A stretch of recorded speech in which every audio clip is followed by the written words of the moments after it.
And now Dr. Mehmet Oz is here with a wake-up call. It turns out that even if we eliminated all the cancer in this country, our average life expectancy would increase by only 3 years. As Dr. Oz writes in this month's AARP magazine, poor fitness is more deadly than any specific disease. So he's here now to give us 6 easy steps to get us healthier and live longer. Good to see you again. Thanks, George.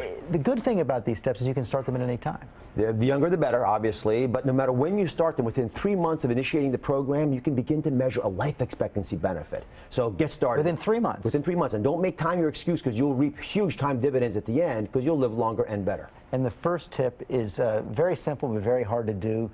Eat a little bit less every day. When you look at the results on calorie restriction, and I'm talking about 10–15% less calories. And here's an example of what I'm talking about. It's not a big deal. This is a pretty robust daily repertoire of foods you could eat. This will gain you about 25% increased longevity, because when you eat a little bit less, your cells get more efficient. They know they can't waste time reproducing, so they have to be very efficient about it. It also reduces cancer rates. So this diet here that I've outlined is just one example. We have several that are available on the website, but it's something that everyone can do. And it's basically 5 small meals a day rather than 3 big ones. And the key goal for that is you never want to eat on an empty stomach. You always want to have a little bit of food in your stomach, so you don't let that ghrelin hormone rage mercilessly and force you to eat more than you actually want to eat. A little bit of food will remind you that you're not hungry. And you have to track everything. There are a lot of health numbers that everyone needs to know.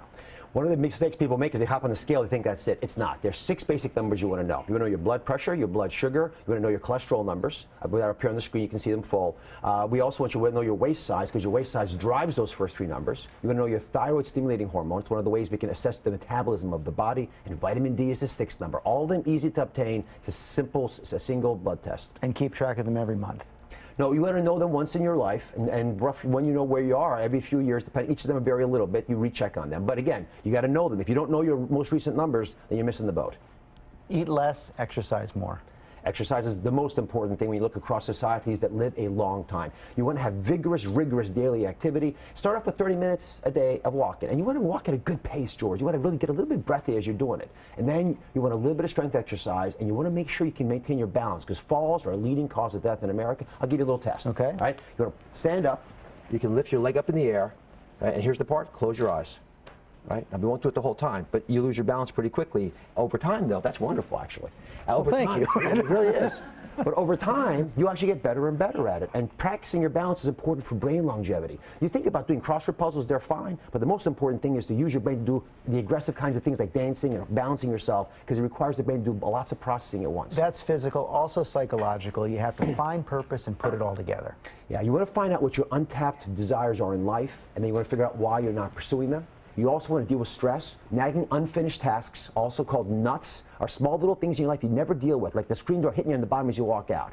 Right? And then the final step is put it all together, automate your life. If it's not self-evident, if it's not happening automatically, if you're thinking about it all the time, it's not the right plan for you. When you don't realize you're on a plan, that's the plan for you. And you got to have that kind of integrity when you say putting it all together.